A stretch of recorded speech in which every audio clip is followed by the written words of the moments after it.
नमस्कार दोस्तों, मैं कृष्ण शर्मा आपका स्वागत करता हूं हमारे YouTube channel PSC by DC sir पर। दोस्तों, जैसा आप सभी को पता है, मैं आपके लिए अब बनेगा अधिकारी सीरीज लेके आया था, जिसके अंतर्गत मैंने अभी तक टोटल 6 टॉपिक्स को कंप्लीट करा दिया है। छठवां टॉपिक मैंने यूनिट 4 की एक मैराथन क्लास ली थी, जो मात्र 1 घंटे की है और उसमें आपको लगभग 100% डाटा पूरा एक बार रिवाइज हो जाएगा, तो आप जाके उसे ज़रूर देखिएगा। आज हमारा टॉपिक नंबर 7 है, जिसमें हम यूनिट 1 का एक महत्वपूर्ण बिंदु 19वीं और 20वीं सदी के प्रमुख समाज सुधारकों के बारे में पढ़ेंगे। दोस्तों, जहां से हर साल 1 से लेकर 2 प्रश्न पूछे जाते हैं और इस बार डेफिनेटली यहाँ से प्रश्न पूछा जाएगा, तो आपको तैयार रहना है, पढ़ते रहना है। तो आइए सबसे पहले हम बात करते हैं राजा राम मोहन राय की। तो देखिए, राजा राम मोहन राय 19वीं शताब्दी के या 19वीं सदी के एक प्रमुख समाज सुधारक थे। इनका जन्म 1772 में कोलकाता में हुआ था और इनका निधन 1833 में ब्रिस्टल नामक शहर, जो कि इंग्लैंड में, वहाँ पर हुआ था। देखिए, प्रारंभ में इनका नाम केवल राम मोहन राय था। अकबर द्वितीय द्वारा इन्हें किसकी उपाधि दी गई थी? राजा की उपाधि दी गई थी। अकबर द्वितीय के मेनली जो पेंशन मिलती थी, अंग्रेजों ने उसकी पेंशन समाप्त कर दी थी, तो उसकी पेंशन से संबंधित मुद्दा इन्होंने अंग्रेजों की अदालत में उठाया था। इसके कारण अकबर द्वितीय ने इन्हें राजा की उपाधि दी थी। इम्पोर्टेंट है, आपको याद रखना है। इनके कुछ अन्य नाम हैं, जैसे कि भारतीय पुनर्जागरण का जनक कहा जाता है इन्हें, आधुनिक भारत का पिता कहा जाता है और अतीत एवं भविष्य के मध्य सेतु भी इन्हें कहा जाता है। तो याद रखिएगा, ये बहुत बार पूछा हुआ है कि भारतीय पुनर्जागरण का जनक किसे कहा जाता है, तो किसे कहा जाता है? राजा राम मोहन राय को कहा जाता है। याद रखिएगा, बिल्कुल बहुत इंपॉर्टेंट है। पत्रकारिता का जनक भी नहीं माना जाता है, तो इनके बारे में इस पॉइंट को भी आप नोट करते चलिएगा। देखिए, राजा राम मोहन राय ने कुछ इंपॉर्टेंट पुस्तकें लिखी हैं, जैसे तुफात उल मुवाहिदीन। यहाँ मेनली क्या था कि जो हमारे यहाँ बहुत सारे धर्म चलते थे, उन सभी धर्मों को एक धर्म बनाने के लिए उन्होंने इस किताब का क्या किया था? इस किताब को लिखा था। फिर देखिए, इन्हें ईसाई धर्म की जो नैतिक शिक्षा है उन पर प्रकाश डालने के लिए द प्रेसेप्ट्स ऑफ जीसस नामक एक पुस्तक लिखी थी। फिर देखिए, विभिन्न धर्मों के अध्ययन के लिए इन्होंने मुजावा उल उद्यान नामक की किताब भी लिखी हुई थी। देखिए, इनके द्वारा कुछ इंपॉर्टेंट समाचार पत्र लिखे गए, जैसे संवाद कौमुदी, जिसे 1821 में इन्होंने लिखा था। यह बंगाली भाषा में प्रकाशित होता था। इसमें मुख्य रूप से महिलाएं और समाज सुधार के बारे में विवरण हमें देखने को मिलता था। तो संवाद कौमुदी MPPSC 2 से 3 बार पूछ चुका है कि संवाद कौमुदी नामक पत्र का प्रकाशन किसके द्वारा किया गया था, तो आपको याद रखना है, इसका प्रकाशन राजा राम मोहन राय द्वारा किया गया था। फिर देखिए, इन्होंने एक मिरातुल अखबार भी लॉन्च किया था 1822 में। कौन सा? मिरातुल अखबार। यह फारसी भाषाओं में मेनली लिखा हुआ था। इसमें भी 21 बार बाद यानी एक ईश्वर है उस पर जोर देते थे, साथ में सामाजिक सुधार पर इसमें भी जोर दिया जाता था। फिर देखिए, इनके द्वारा एक और बंगदूत नामक एक पत्र लिखा गया था, जो बंगाली और हिंदी भाषा में प्रकाशित होता था और इसमें भी क्रूतियाँ और अंधविश्वास के बारे में यह विवरण देते थे।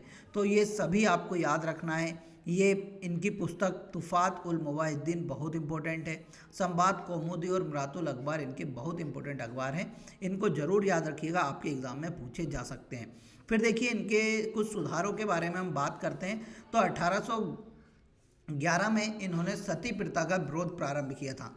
जब इनके भाई की जो विधवा थी, उन्होंने सती हो गई थी, उसके बाद इन्होंने सती प्रथा का विरोध करना स्टार्ट किया 1811 से। इन्हीं के विरोध के चलते हुए लॉर्ड विलियम बेंटिक ने 1829 में, किसने? लॉर्ड विलियम बेंटिक ने 1829 में अधिनियम की धारा 17 के तहत सती प्रथा को बैन कर दिया था। तो याद रखना, यहाँ पर पूछा जाता है कि सती प्रथा को किस अधिनियम के माध्यम से बैन किया गया है या किस गवर्नर जनरल के द्वारा बैन किया गया था। तो याद रखना, लॉर्ड विलियम बेंटिक ने अधिनियम 17 या धारा 17 के तहत क्या किया था? इसे मेनली समाप्त कर दिया था। फिर देखिए, इन्होंने आत्मीय सभा का गठन किया था, ये याद रखना। यहाँ मेनली जातिगत रूढ़ियों के खिलाफ इन्होंने एक सभा का गठित किया था कि जो समाज में मेनली जातिगत रूढ़ियाँ चल रही हैं उनको ख़त्म करने के लिए इन्होंने आत्मीय सभा का गठन किया था। बहुत इंपॉर्टेंट है, 4 से 5 बार पूछा गया है आत्मीय सभा के बारे में। फिर देखिए 1828 में इन्होंने ब्रह्म समाज की क्या की थी, स्थापना की थी, और इसमें मेनली जाति व्यवस्था और मूर्ति पूजन का इन्होंने विरोध किया था। तो यह भी इंपॉर्टेंट है कि ब्रह्म समाज की स्थापना एमपीपीएससी पूछ चुका है। आत्मीय सभा की स्थापना किसने की, यह भी एमपीपीएससी बार बार पूछ चुका है। अब देखिए मेनली इन्होंने 1828 में ब्रह्म समाज की स्थापना कर दी, परंतु इनकी मृत्यु के बाद 1833 में इनकी मृत्यु हो जाती है। उसके बाद ब्रह्म समाज को जो संभालते हैं उनका नाम रहता है देवेंद्र नाथ टैगोर, द्वारिका नाथ टैगोर। कौन संभालते हैं, द्वारिका नाथ टैगोर संभालते हैं। 1866 में किसी विवाद के चलते ब्रह्म समाज में विभाजन हो जाता है, जिसके बाद द्वारिका नाथ टैगोर की जो ब्रह्म समाज होती है उसका नाम आदि ब्रह्म समाज हो जाता है। केशव चंद्र सेन भारतीय ब्रह्म समाज की स्थापना करते हैं और आनंद मोहन बोस मेनली साधारण ब्रह्म समाज की स्थापना करते हैं। यह विभाजन से एक बार एमपीपीएससी ने पूछा था कि आदि ब्रह्म समाज की स्थापना किसने की थी, तो याद रखना द्वारिका नाथ टैगोर द्वारा उसकी स्थापना की गई थी। अब देखिए शिक्षा के लिए इन्होंने बहुत सारे सुधार किए। तो 1817 में इन्होंने हिंदू कॉलेज की स्थापना की थी डेविड हेयर के सहयोग से, याद रखना है आपको। 1827 में इन्होंने वेदांत कॉलेज या वेदांत सोसाइटी की स्थापना की थी। तो ये सभी बार बार पूछे जाते हैं, तो देखिए इनके बारे में आपको क्या क्या याद रखना है।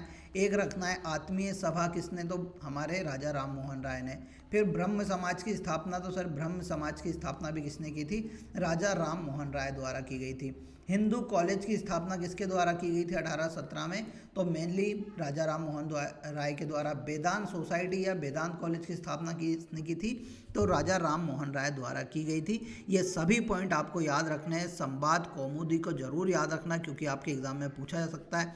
साथ साथ मिरातुल अखबार को भी ध्यान देना, यह किसके द्वारा लिखा गया था, तो राजा राम मोहन राय द्वारा लिखा गया था।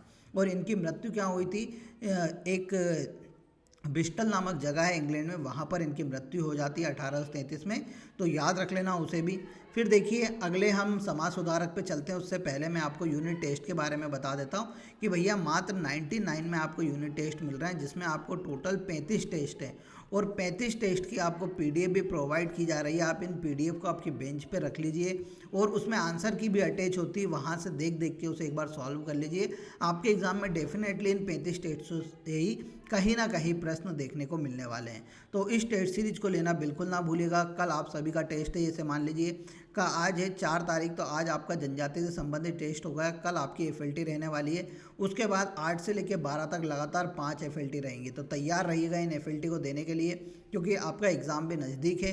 तो हमें तैयार रहना है, बिल्कुल भी कसर नहीं छोड़नी है। 15 दिन ज़्यादा से ज़्यादा ऑब्जेक्टिव लगाने हैं। साथ साथ क्लास का जो 15-20 मिनट का जो मैं आपसे टाइम ले रहा हूँ वहाँ ज़रूर देखते जाइएगा, क्योंकि यहाँ रिवीजन वीडियोज़ हैं। अब देखिए अगले हमारे समाज सुधारक हैं, उनका नाम है दयानंद सरस्वती। दयानंद सरस्वती का जो बचपन का मूल नाम था, उनका नाम था मूल शंकर। क्या था, बचपन का जो नाम था उनका था मूल शंकर। स्वामी पूर्णानंद द्वारा इनका नाम बदलकर क्या रख दिया गया था, दयानंद सरस्वती इनका नाम रख दिया गया था।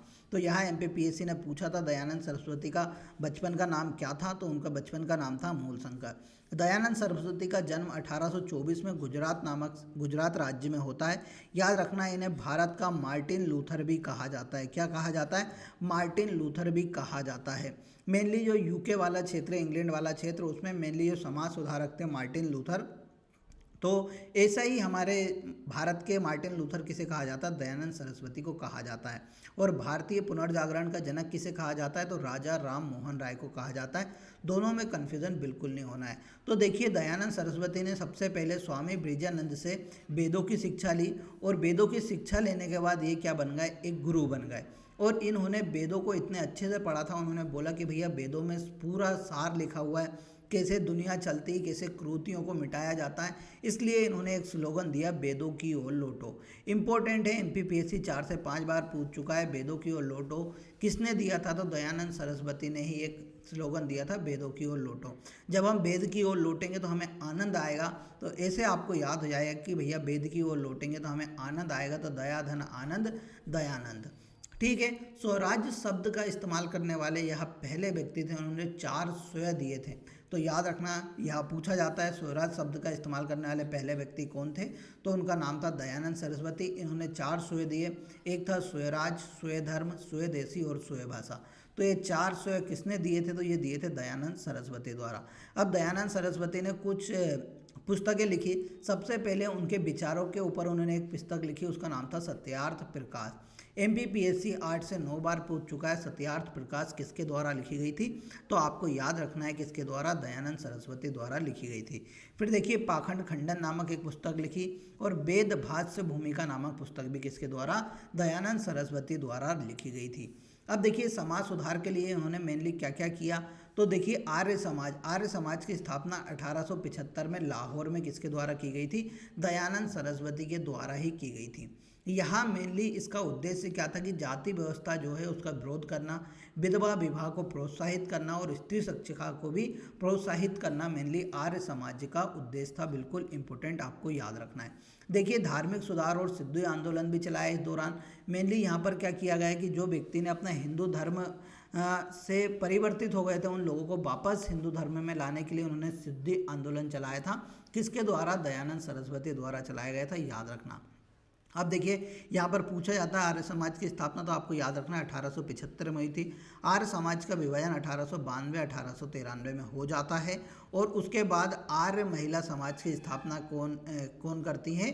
पंडित रमाबाई 1882 में करती हैं। आपको याद रखना कि आर्य महिला समाज की स्थापना पंडित रमाबाई द्वारा की जाती है 1882 में।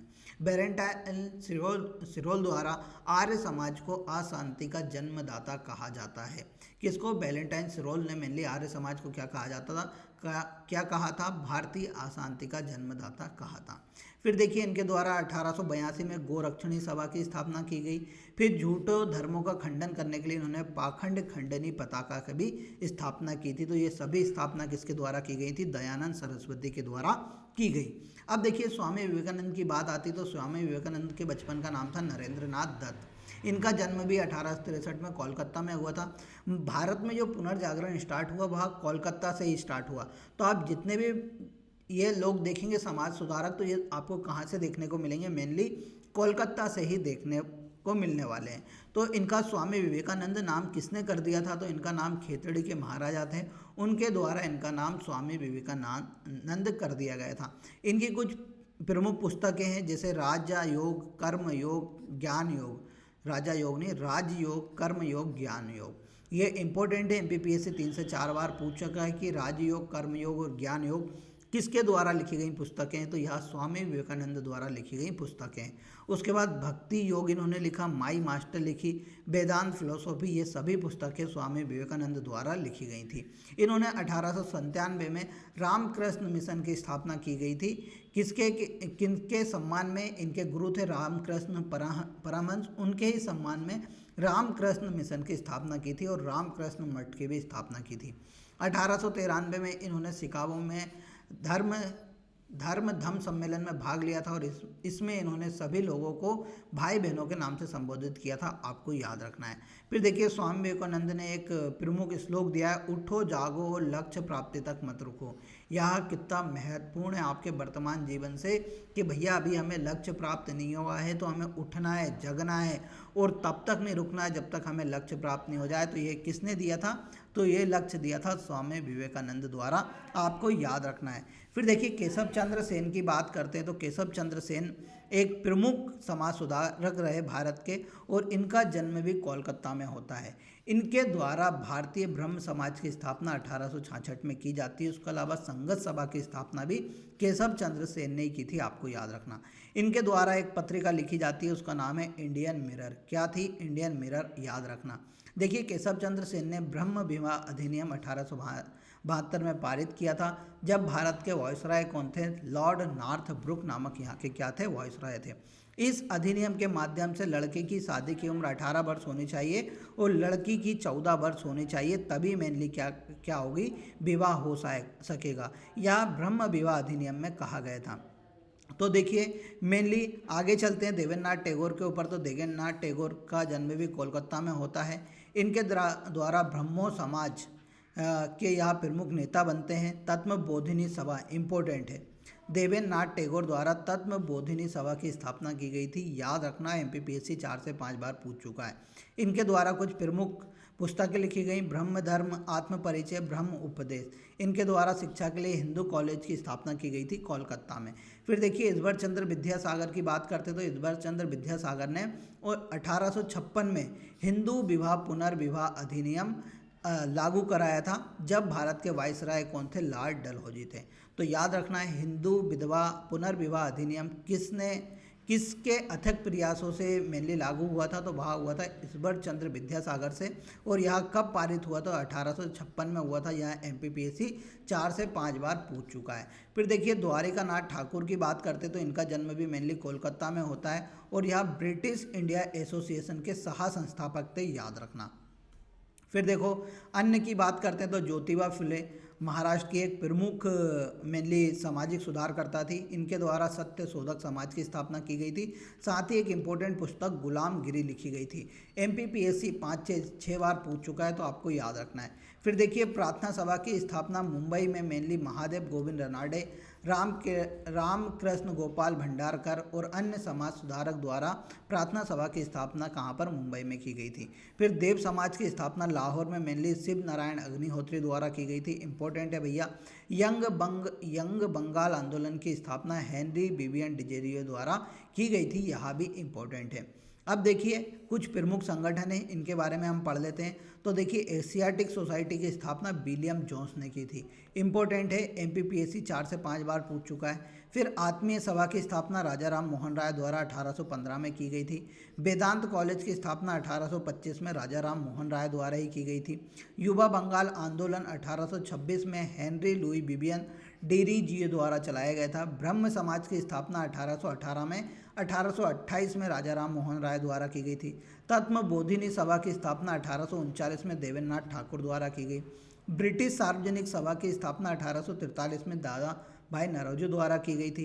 परमहंस मंडली एमपीपीएससी ने पूछा है, इसकी स्थापना 1840 में गोपाल हरि देशमुख द्वारा की गई थी। फिर रहनुमाई माजदायान सभा की स्थापना 1851 में दादा भाई नौरोजी द्वारा की गई थी, जिन्हें great older man of India भी कहा जाता है। फिर देखिए बालिका विद्यालय की स्थापना ज्योतिबा फुले द्वारा की गई। मोमेडियम एंग्लो लिटरेरी सोसाइटी की स्थापना अब्दुल लतीफ़ द्वारा की गई थी। साइंटिफिक सोसाइटी की स्थापना 1864 में सर सैयद अहमद खान ने की थी। ईस्ट इंडियन एसोसिएशन की स्थापना दादा भाई नौरोजी ने की। पूना सार्वजनिक सभा की स्थापना एमजी रानाडा ने की थी। प्रार्थना सभा की स्थापना केशव चंद्र के सहयोग से एमजी रानाडे, आत्माराम पांडुरंग और देवेंद्रनाथ ठाकुर ने की थी। वेद समाज की स्थापना आचार्य केशव चंद्र सेन ने की थी। इंपॉर्टेंट है, याद रखना। सत्य शोधक समाज की स्थापना अभी थोड़ी देर पहले बताया ज्योतिबा फुले ने की। अलीगढ़ मोमेडियन एंग्लो की स्थापना 1875 में सर सैयद अहमद खान द्वारा की गई थी। फिर देखिए इंडियन लीग की स्थापना शिशिर कुमार घोष ने की। आर्य समाज की स्थापना दयानंद सरस्वती ने की थी। इंडियन एसोसिएशन की स्थापना आनंद मोहन बोस ने की थी। थियोसॉफिकल सोसाइटी की स्थापना मैडम ब्लॉस्की और कर्नल ऑलकॉट ने की थी। इंपॉर्टेंट है, याद रखना। फिर देखिए भारतीय राष्ट्रीय कांग्रेस की स्थापना एओ हुम ने की है। तो फिर देखिए शारदा सदन की स्थापना रमाबाई ने की है।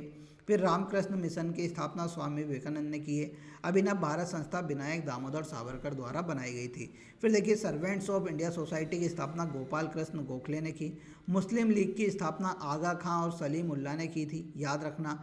फिर देखिए यहाँ पर होम रूल लीग की स्थापना 1916 में तिलक और एनी बेसेंट ने की थी। फिर देखिए खिलाफत आंदोलन 1919 में अलूबंदी द्वारा चलाया गया था। हिंदुस्तान रिपब्लिक एसोसिएशन सचिंद्र सान्याल ने स्थापना की थी। बहिष्कृत हितकारिणी सभा की स्थापना BR अम्बेडकर द्वारा की गई थी। नौजवान सभा की स्थापना भगत सिंह द्वारा की गई थी। इन सभी को इम्पोर्टेंट आपको याद रखना है। फिर देखिए हिंदुस्तान सोशलिस्ट रिपब्लिक एसोसिएशन की स्थापना भगत सिंह ने की। फिर हरिजन सेवक संघ पुणे में महात्मा गांधी ने बनाया। फॉरवर्ड ब्लॉक की स्थापना सुभाष चंद्र बोस ने की थी। आज़ाद हिंद फौज की स्थापना रास बिहारी बोस ने की है। आज़ाद हिंद सरकार की स्थापना सुभाष चंद्र बोस ने की। तो यहाँ पर इंपॉर्टेंट क्या है, आज़ाद हिंद फौज आप सभी को सुभाष चंद्र बोस का लगता है, पर उसकी स्थापना किसने की थी? रास बिहारी बोस द्वारा की गई थी। अब देखिए समाज सुधार से संबंधित कुछ अधिनियम है और यहाँ से बहुत इंपॉर्टेंट है, यह बार बार पूछा जाता है। यहाँ पर पूछ लेते हैं कि भैया गवर्नर जनरल कौन था, किस वर्ष यह पारित किया गया था और उसका विषय क्या था। तो देखिए सबसे पहले शिशुबद्ध प्रतिबंध बेलेजली के ज़माने में 1798 से लेकर 1805 के मध्य मेनली लागू किया गया था, जिसका विषय था शिशु हत्या पर प्रतिबंध लगाना। फिर देखिए सती प्रथा का प्रतिबंध लॉर्ड विलियम बेंटक के ज़माने में लगाया था 1829 में। दास प्रथा पर प्रतिबंध एलन बैरो के ज़माने में 1843 में किया गया था। याद रखना इंपॉर्टेंट है, एमपीपीएससी पूछ चुका है। हिंदू विधवा पुनर्विवाह अधिनियम लॉर्ड कैनिंग के ज़माने में 1856 में हुआ था, याद रखना। Native marriage act Northbrook के ज़माने में 1872 में लागू हुआ, अंतर्जातीय विवाह को बढ़ावा देता था। एज ऑफ कंसेंट एक्ट लेंस तो यानी एज ऑफ कंसेंट एक्ट, जिसमें मेनली लड़कियों की जो शादी की उम्र थी उसे 12 वर्ष निर्धारित किया गया था, यह लेंस डाउन के ज़माने में 1891 में लागू हुआ था। शारदा एक्ट इरविन के ज़माने में 1930 में लागू हुआ था, जिसमें मेनली लड़की की विवाह की न्यूनतम आयु 14 वर्ष की थी और लड़कों की 18 वर्ष की गई थी। तो भैया ये बहुत इंपॉर्टेंट है, सभी सुधार अधिनियम याद रखना है आपको, बहुत ज़रूरी है। फिर देखिए शिक्षा सुधार में हमारे यहाँ चार्ल्स वुड डिस्पैच आया 1854 में, जिसमें भारत में उच्च शिक्षा को बढ़ावा दिया गया था और अंग्रेजी माध्यम में शिक्षा देने की बात कही गई थी। फिर देखिए विधेयक समिति बनी थी, जिसे हंटर कमीशन भी कहा जाता है, 1882-83 में। भारतीय विश्वविद्यालय आयोग 1902 में बना। गवर्नमेंट ऑफ इंडिया एक्ट 1919 में आया। सैंडलर आयोग 1917 से लेकर 1919 में आया था। फिर देखिए वर्धा योजना 1937 में मेनली लाई गई थी। फिर देखिए गुरुदेव की उपाधि रविन्द्रनाथ टैगोर को किसने दी थी? महात्मा गांधी ने। महात्मा की उपाधि महात्मा गांधी को रविन्द्रनाथ टैगोर ने दी थी। नेताजी की उपाधि सुभाष चंद्र बोस को एडोल्फ हिटलर ने दी थी। सरदार की उपाधि वल्लभ भाई पटेल को बरदौली की महिलाओं ने दी थी। देश रत्न की उपाधि डॉक्टर राजेंद्र प्रसाद को महात्मा गांधी ने दी थी। कायदे आजम मोहम्मद अली जिन्ना को महात्मा गांधी ने उपाधि दी थी। देश नायक की उपाधि सुभाष चंद्र बोस को रविन्द्रनाथ टैगोर ने दी थी। विवेकानंद की उपाधि महाराजा खेतड़ी ने दी थी स्वामी विवेकानंद को। राष्ट्रपिता महात्मा गांधी को किसने बोला था? तो सुभाष चंद्र बोस ने बोला था। फिर देखिए अलीगढ़ आंदोलन हमारे यहाँ प्रमुख आंदोलन हुआ, जिसका प्रमुख व्यक्ति थे सर सैयद अहमद खां। फिर तबलीगी जमात 1926 में मौलाना मोहम्मद एलियास कंदलवी द्वारा किया गया था। तो ये सभी आपको पढ़ लेना है। मुस्लिम आंदोलन भी आपके एग्जाम में यहाँ से भी पूछा जा सकता है। फिर देखिए एक बेकोम सत्याग्रह, जो कि केरल के एक बेकोम मंदिर में शुरू किया गया था। इसमें मेनली क्या हुआ था कि छुआछूत के कारण लोगों को मंदिर में नहीं घुसने दिया जा रहा था, उसके कारण 1924 में बेकोम सत्याग्रह केरल के बेकोम मंदिर में चलाया गया था। तो दोस्तों यहाँ पर हमने 19वीं और 20वीं सदी के सभी समाज सुधारकों के बारे में पढ़ लिया। अब आपको क्वेश्चन ऑफ द डे का आंसर देना है कि आर्य समाज की स्थापना किस वर्ष की गई थी। ठीक है, तो मैं देखता हूँ कौन कौन इसका राइट आंसर देगा। क्या आपको यह सीरीज बहुत महत्वपूर्ण लग रही है? तो कमेंट बॉक्स में ज़रूर आंसर दीजिएगा। मिलेंगे अगले लेक्चर में, तब तक के लिए जय हिंद जय भारत।